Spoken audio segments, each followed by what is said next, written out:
Media మిత్రులకు అదేవిధంగా ఈ కార్యక్రమాన్ని చూస్తున్నటువంటి ఈ పత్రికా సమావేశాన్ని చూస్తున్నటువంటి 50 మంది ప్రజలు కాంగ్రెస్ పార్టీ కార్యకర్తలు అందరికీ కూడా హృదయపూర్వకంగా నమస్కారం తెలియజేస్తా ఉన్నాను. నిన్న గౌరవ సుప్రీంకోర్టు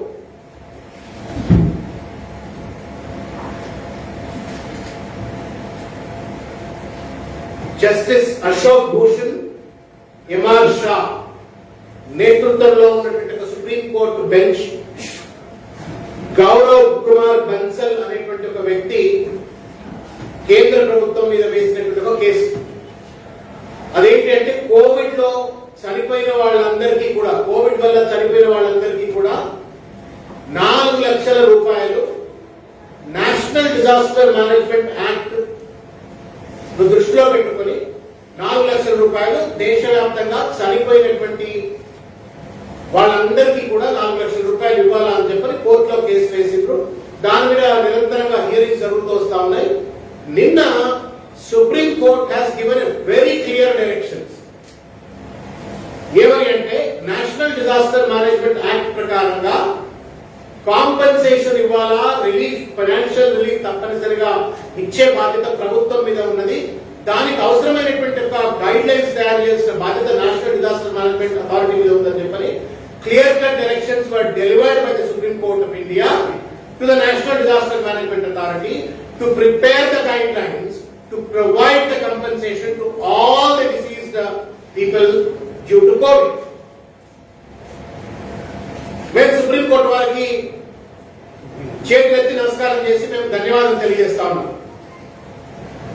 ఇవాళ జ్యుడిషియరీ యాక్టివిజం వల్ల ప్రభుత్వాలు మొద్దు నిద్రపోతున్నప్పటికీ కూడా ముళ్ళుగర్ర పెట్టి పొడుస్తూ ఇవాళ జ్యుడిషియరీ యాక్టివిజం వల్ల ఇవాళ ముఖ్యంగా ఈ కోవిడ్ కాలంలో అన్ని రాష్ట్రాల్లో కూడా న్యాయం జరుగుతూ వస్తా ఉంది. మళ్ళా ఇవాళ కోవిడ్ వల్ల చనిపోయిన వారికి న్యాయం జరిగే విధంగా సుప్రీంకోర్టు ఏదైతే డైరెక్షన్స్ ఇచ్చిందో వాటిని కాంగ్రెస్ పార్టీ తరఫు నుండి పూర్తిగా స్వాగతిస్తూనే హృదయపూర్వకంగా వారికి ధన్యవాదాలు తెలియజేస్తాము. ఇది దేశవ్యాప్తంగా ఉన్నటువంటి సంఘటన. మరి తెలంగాణకి ఏం సంబంధం అని చెప్పని మీరు అనుకుంటుండొచ్చు. తెలంగాణకు కూడా చాలా ముఖ్యమైనటువంటి సంబంధం ఉంది. మీ అందరికీ గుర్తే ఉంటది, ఫస్ట్ వేవ్, సెకండ్ వేవ్ అంతా కూడా ఫస్ట్ వేవ్ లో హైదరాబాద్ నగరాల్లో కోవిడ్ వల్ల చాలా మంది చనిపోయింది, ఎక్కడికక్కడ పిట్టల లెక్క చనిపోయింది. కానీ సెకండ్ వేవ్ లో నగరాల నుండి పల్లెలు ఎక్కువై, ప్రతి పల్లెలో కూడా, ప్రతి వాడకట్టులో కూడా, ప్రతి ఎక్స్టెండెడ్ ఫ్యామిలీస్ లో కూడా ఎవరో ఒకరు చనిపోయింది. This is the truth. కానీ దురదృష్టం ఏంటి అంటే ఈ ప్రభుత్వం ఇప్పటికి కూడా కేవలం ఒక 3600, 3700 మంది మాత్రమే చనిపోయిండ్రు అని చెప్పని లెక్కలు చెప్పింది. And this data is available on my www.mygovernment.mygov.in. ఇది కనుక మీరు గూగుల్లో కొట్టినట్టయితే దాంట్లో డేటా కనబడుతుంది క్లియర్ గా. తెలంగాణ రాష్ట్రంలో first wave and second wave లో 3651 మంది చనిపోయినట్టుగా, 60 మంది చనిపోయినట్టుగా డేటా చెప్తా ఉంది. కానీ మేము రీసెర్చ్ చేసినాం. ఏ సందులో పోయినా చచ్చిపోయిండ్రు, ఏ పల్లెలో పోయినా చచ్చిపోయిండ్రు, ఏ ఊరికి పోయినా చచ్చిపోయిండ్రు, ఏ కుటుంబాన్ని అడిగితే కూడా ఎవరో ఒకళ్ళు ఆ కుటుంబంలో చనిపోయినటువంటి పరిస్థితి, పిట్టల లెక్క చనిపోయింది. ఇదైతే మీడియా మిత్రులకు తెలుసు, ఈ ప్రోగ్రామ్ చూసే ప్రజలందరికీ కూడా తెలుసు. కానీ మరి 3600 మంది చనిపోయిండ్రు అని చెప్పని దొంగ లెక్కలు ఎందుకు ఈ ప్రభుత్వం చెప్తుంది అని చెప్పని మేము లోతుగా దాంట్లో విశ్లేషిస్తే మాకు తెలిసింది ఏంటి అంటే, నేను కొంత లోతుగా డేటా అంతా కూడా గ్యాదర్ చేసేటువంటి ప్రయత్నం చేసినాను. గ్రేటర్ హైదరాబాద్ లో మాత్రమే ఒక సెంట్రలైజ్డ్ రిపాజిటరీ డెత్ రికార్డ్ సంబంధించినటువంటి సెంట్రలైజ్డ్ రిపాజిటరీ ఏదైతుందో అది జిహెచ్ఎంసీ పరిధిలో గ్రేటర్ హైదరాబాద్ సంబంధించినటువంటి చావుల వివరాలు మాత్రమే అందుబాటులో ఉన్నాయి. కానీ 2/3 జనాభా ఉన్నటువంటి మొత్తం తెలంగాణ అంటే రూరల్ తెలంగాణ కావచ్చు, జిల్లాలో కావచ్చు, చావులకు సంబంధించిన డేటా ఇప్పటికి కూడా పూర్తి స్థాయిలో centralised repository is not accessible. Which means ఎవరికి ఎంతో తెలియదు. కానీ పిట్టలకే చనిపోయింది. ఏ ఊర్లో కూడా శ్మశానాలు ఖాళీ లేకుండా ప్రజలందరూ చనిపోయిన పరిస్థితి. ఈ డేటా మేము గ్యాదర్ చేసినాం.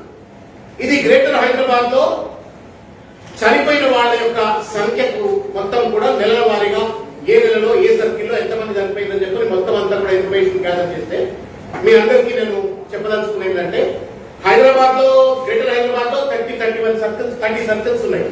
కానీ డెత్ రిపోర్ట్ ప్రజెంట్ చేయడం కోసం మాత్రం కేవలం 18 సర్కిల్స్ లో మాత్రమే డేటాను క్లాసిఫై చేశారు. అంటే ఈ 30 సర్కిల్స్ లో చనిపోయిన వాళ్ళ వివరాలు 18 సర్కిల్స్ లో, పాత సర్కిల్స్ కావచ్చు 18 సర్కిల్స్ లో పొందుపరిచినారు. దాని ప్రకారంగా కనుక డేటా తీసుకున్నట్టయితే 1 జనవరి నుండి 31 డిసెంబర్ 2020 వరకు 2020 సంవత్సరం జనవరి నుండి మొదలుకుంటే డిసెంబర్ 2020 వరకు 76,375 మంది చచ్చిపోయారు. అదే మళ్ళా 1 జనవరి నుండి 30th జూన్ 2021 వరకు నిన్నటి వరకు 30th జూన్ 2021 కనుక లెక్క తీసుకున్నట్టయితే 47,472. Please understand, last year the death number is 76,375. This year till 30th June, the number of people died under the limits of the Greater Hyderabad are 47,472. ఇది సంఖ్య. ఇది ఎవరు? హాస్పిటల్లో చనిపోయిన వాళ్ళ సంఖ్య కావచ్చు, లేకపోతే నాకు డెత్ సర్టిఫికేట్ కావాలా అని చెప్పి అప్లై చేసుకున్న వాళ్ళు కావచ్చు. There can be innumerable number of people who have not applied for the death certificate. The GHMC లో డెత్ సర్టిఫికేట్ అప్లై చేస్తే మాత్రమే ఈ సంఖ్య. అప్లై చేయకుండా ఇంట్లో చచ్చిపోయింది, ఆక్సిజన్ లేకుండా ఇంట్లో చచ్చిపోయిండ్రు, రెమ్డెసివిర్ ఇంజెక్షన్ ఇంట్లో చచ్చిపోయిండ్రు, రకరకాల రీతిలో కోవిడ్ వల్ల ఇంట్లో చనిపోయిన వాళ్ళు ఉన్నారు. వాళ్ళ సంఖ్య ఇంట్లో వచ్చిందో రాదో నాకు తెలియదు. రెండవది డెత్ సర్టిఫికేట్ అప్లై చేసుకోకపోతే కూడా దీంట్లో వస్తుందని చెప్పి అనుకోవడానికి వీలేదు. Only based on the hospitals ఇచ్చినటువంటి డేటా కావచ్చు, డెత్ సర్టిఫికేట్స్ ఇచ్చిన డేటా ప్రకారంగా పోయిన సంవత్సరం 76,375 మంది, ఈ 6 నెలల్లో 47,472. ఇది కరెక్ట్, ఈ లెక్క అయితే వరకు. ఇకపోతే నేను కొంచెం వెనక్కి వెళ్ళి చూసేట్టుగా ప్రయత్నం చేసినాం. మరి గత సంవత్సరం అంటే 2019లో ఎంతమంది చనిపోయారు? 12 నెలల కాలంలో చూస్తే 64,166 మంది చచ్చిపోయారు. 2018లో 12 నెలల కాలంలో ఎంతమంది చచ్చిపోయారు అంటే 53,033 మంది.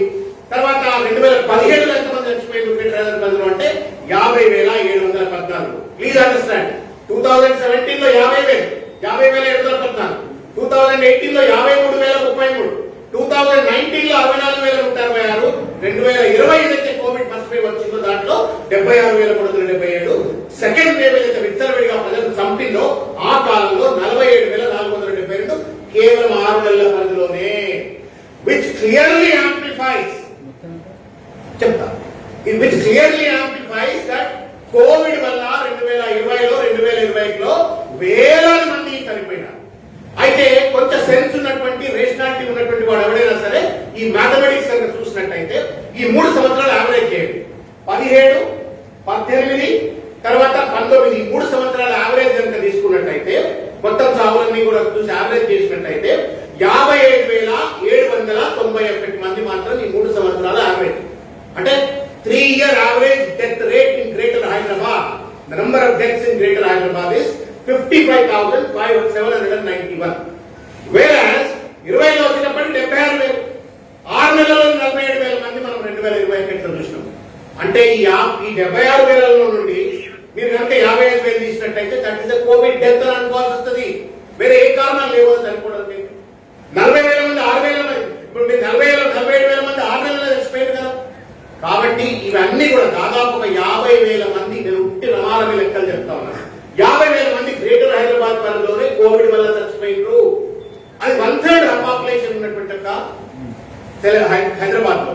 కానీ 2/3 పాపులేషన్ ఉన్నటువంటి తెలంగాణలో ఇంకొక 1,00,000 మంది చనిపోయి ఉంటారు కదా ఫస్ట్ అండ్ సెకండ్ వేవ్ కలుపుకొని. అంటే విచ్ మీన్స్ ఒక ప్రిజంప్షన్, డేటా బేస్డ్ ప్రిజంప్షన్ ఏంటి అంటే దాదాపు 1,50,000 మంది తెలంగాణలో కోవిడ్ వల్ల చనిపోయారు. దొంగ లెక్కలు ఎందుకు చెప్తున్నారు అబ్బాయి మీరు? దాదాపు 1,50,000 మంది చనిపోయిండ్రు అని చెప్పని ఒక డేటా చెప్తా ఉంటే దొంగ లెక్కలు చెప్తూ మీరు వాళ్ళకి కేవలం 3,500 మంది, 3,651 మంది, 70 మంది చచ్చిపోయిండ్రు అని చెప్పని దొంగ లెక్కలు చెప్తా ఉన్నారు. చావులలో కూడా దొంగ లెక్కలు ఎందుకు చెప్తా ఉన్నారు? ఎంతమంది చనిపోయిందో చెప్పడం వల్ల 2 లాభాలు. బాగా జనం చచ్చిపోతుండ్రు అంటే స్వీయ నియంత్రణ, వాళ్ళే స్వీయ నియంత్రణ చేసుకుని సెల్ఫ్ డిక్లేర్డ్ లాక్డౌన్ చేసుకునేవాళ్ళు, మాస్కులు పెట్టుకునేవాళ్ళు, సోషల్ డిస్టెన్సింగ్ పాటించేవాళ్ళు.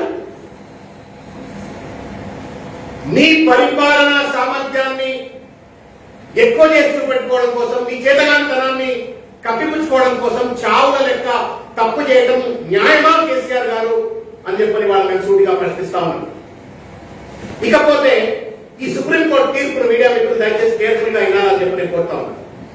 సుప్రీంకోర్టు వాళ్ళు ఏం చెప్పింది, నేషనల్ డిజాస్టర్ మేనేజ్మెంట్ అథారిటీని మీరు గైడ్ లైన్స్ తయారు చేయండి, కంపెన్సేషన్ చనిపోయిన వాళ్లకు కంపెన్సేషన్ ఇవ్వడం కోసం గైడ్ లైన్స్ తయారు చేయండి అని చెప్పింది. మరి మీరు చూపెట్టినంత తెలంగాణ రాష్ట్రంలో కేవలం 3,700 మంది మాత్రమే చనిపోయిన అని చెప్పి చూపెట్టారు. 3,700 మంది మాత్రమే. కానీ లెక్కలు ఏం చెప్తా ఉన్నాయి, దాదాపు 1,00,000 మంది చనిపోయారు. ఈ 1,00,000 మందికి ఎవరు కంపెన్సేషన్ ఇవ్వాలని అడుగుతా ఉన్నారు.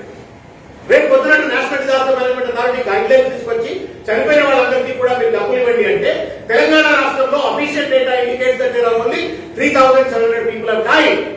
అంటే మీరు 1,50,000 మంది చనిపోతే 3,700 మందికి మాత్రమే ఎన్డీఎంఏ కొత్త గైడ్ లైన్స్ ప్రకారంగా, సుప్రీంకోర్టు తీర్పుల ప్రకారంగా 3,700 మందికి మాత్రమే నువ్వు కంపెన్సేషన్ ఇస్తావు, మిగతా వాళ్ళ రోడ్లో మందు కొడతారు కదా అని చెప్పని మేము అడుగుతా ఉన్నాం.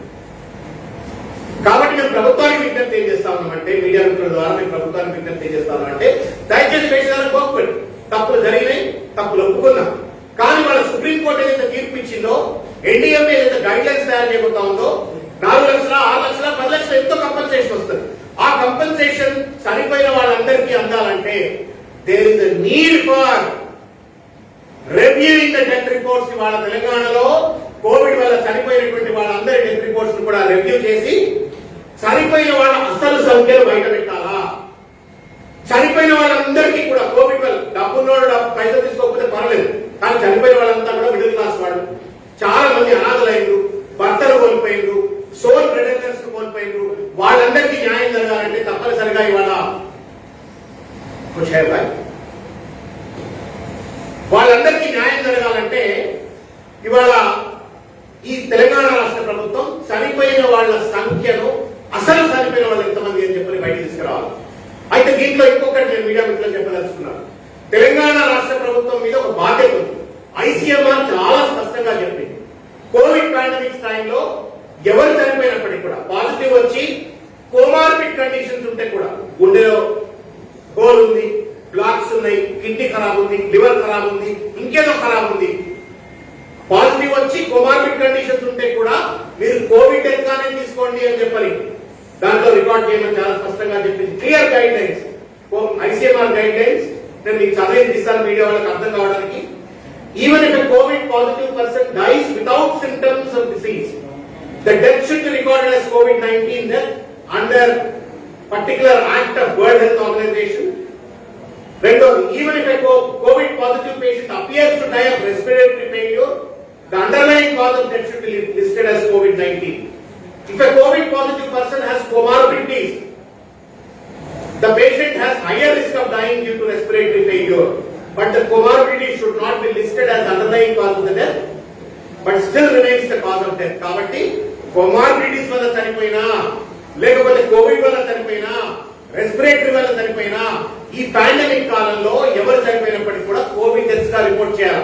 విచ్ మీన్స్ ఎంతమంది చనిపోతే అంతమందిని కోవిడ్ డెత్ గా చూపెట్టాలి. కానీ ప్రభుత్వం ఏం చేసిందంటే, ఒక పక్కన ఐసీఎంఆర్ గైడ్ లైన్స్ ను వైలేట్ చేసింది, రెండో పక్కన everybody has the right to die with dignity. This is the constitutional right.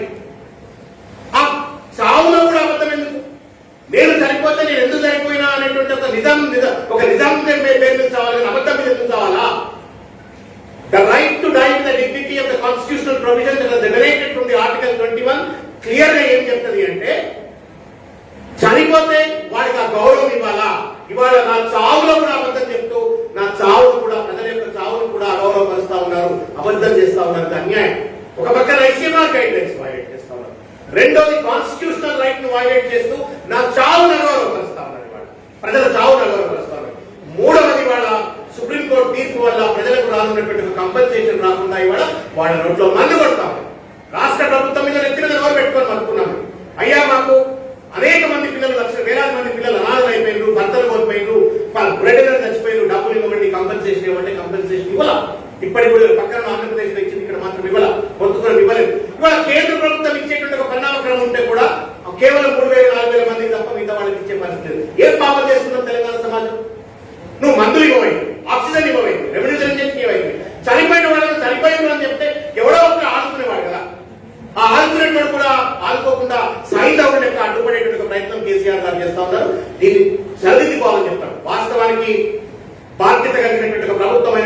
దొంగ లెక్కలు చెప్పిన వాళ్ళందరి పైన కూడా క్రిమినల్ కేసులు పెట్టాలి.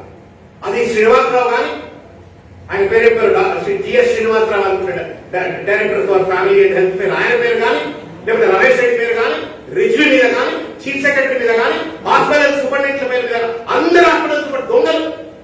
ఎవరైతే చచ్చిపోయిందో వాళ్ళ రికార్డ్ లో ఉంటారు తప్ప నువ్వు కోవిడ్ ఎత్తారని చెప్పని ఎందుకు మీరు రిపోర్ట్ చేయట్లేదు? దాంతో పాటు జిహెచ్ఎంసీ అధికారులు కూడా మీరు డేటా అంతా చూసినట్టయితే there is no mention how a person has died. ICMR guide lines మీరు ఉల్లంఘిస్తా ఉన్నారు, ప్రజల నోట్లో మందు కొడతా ఉన్నారు. కాబట్టి మేము కాంగ్రెస్ పార్టీ పక్షాన ప్రభుత్వానికి మేము చేతులెత్తి నమస్కారం చేసి విజ్ఞప్తి చేస్తా ఉన్నాం. ఐసీఎంఆర్ గైడ్ లైన్స్ అమలు చేస్తూ రైట్ టు డైట్ అనేది దాన్ని ప్రొటెక్ట్ చేస్తూ, కాన్స్టిట్యూషనల్ రైట్ ను ప్రొటెక్ట్ చేస్తూ, కేంద్రం వాళ్ళ పోయేటువంటి ఒక కంపెన్సేషన్ అందుకునేటువంటి రీతిలో ఎంతమంది చనిపోతే వాళ్ళందరి పేరు కూడా లిస్టులు బయట పెట్టండి. ముఖ్యమంత్రి గారు మానవత్వంతో దేశాలకు పోకుండా ఒక ఆడిట్ కాన్స్టిట్యూట్ చేయండి, ఒక యాక్టివ్ ఆడిట్. ఆ ఆడిట్ ఏంటి? ప్రతి హాస్పిటల్కి వెళ్ళాలా? ఒక ఎల్ఐ చచ్చిపోయాడు, ఆ ఎల్ఐ చచ్చిపోవడానికి కారణం ఏంటి? రెస్పిరేటరీ డిసీజ్ లో ఏ మందులు వాడారు, కోవిడ్ రేట్ మందులు, కోవిడ్ అట్లా మీరు మొత్తం రిపోర్ట్స్ అన్ని కూడా ఆడిట్ చేసి factual number of deaths because of the Covid ఇది బయట పెట్టి వాళ్ళకి న్యాయం చేసిన చర్యలు చేపట్టాలని చెప్పి కోరుతాను. ఇంకొక ముఖ్యమైన మీడియా మిత్రులారా, రెండు నిమిషాలు నన్ను భరించండి, వినండి అని చెప్పి కోరుతా ఉన్నాను. మీ అందరికీ తెలుసు రైతు బీమా పథకం ఉంది. రైతు బీమా పథకం చాలా స్పష్టంగా చెప్తా ఉంది. ఏం చెప్తా ఉంది?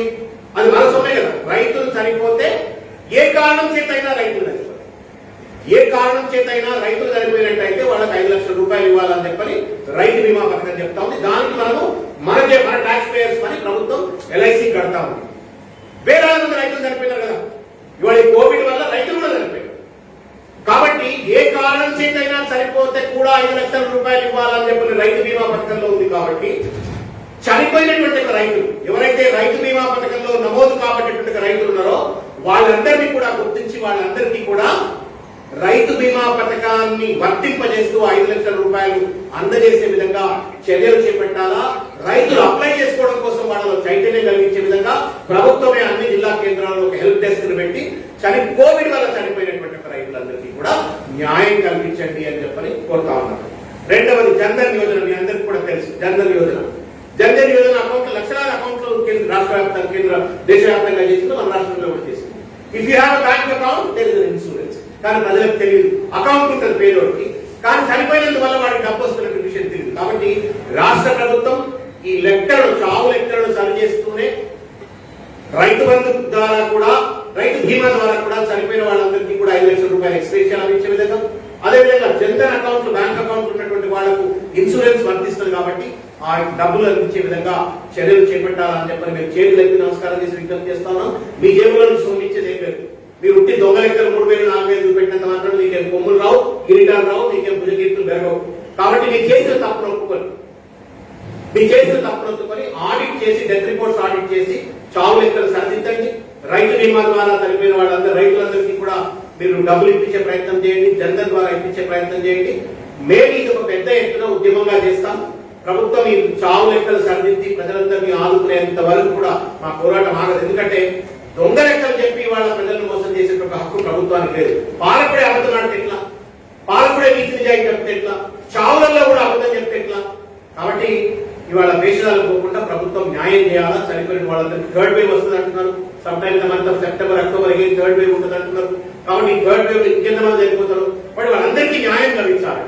చనిపోయిన వాళ్లకు రేపు పొద్దుగానే ఎవరు చావకూడదు, కానీ ఏమైనటువంటి ప్రమాదం వస్తే వాళ్ళందరికీ కూడా న్యాయం జరిగే విధంగా ఒక స్ట్రక్చరల్ ప్రాసెస్, ఒక సిస్టమ్ డ్రివెన్ స్ట్రక్చరల్ ప్రాసెస్ ను ఎస్టాబ్లిష్ చేయాలని చెప్పి మేము ముఖ్యమంత్రి గారికి చేతులెత్తి నమస్కారం చేసి విజ్ఞప్తి చేస్తాం. ధన్యవాదాలు. Thank you. बाहर आने के लिए कांग्रेस चाहिए गवर्नमेंट अपने रिपोर्ट के ऊपर ही रहेगी, उसमें कोई चेंजेस नहीं होगा। इससे पहले भी ये बात उठी थी कि टिकट गलत थोड़े बनते, कांग्रेस पार्टी को फैक्ट फिगर बाहर लाने के लिए आगे बढ़ती नहीं। ये तो हम लाए हैं ना, ये इसके लिए हम आपके जरिए हम गवर्नमेंट को पूछ रहे हैं कि गलत आंकड़े के साथ लोगों के मुंह में मिट्टी फेंक रहे हैं। आज करीब 1.5 लाख लोग मर गए हैं तेलंगाना में। ये आंकड़े के हिसाब से करीब 1.5 लाख लोग मर गए, मगर तुम लोग बता रहे हैं सिर्फ 4,000 मर गए बोल के।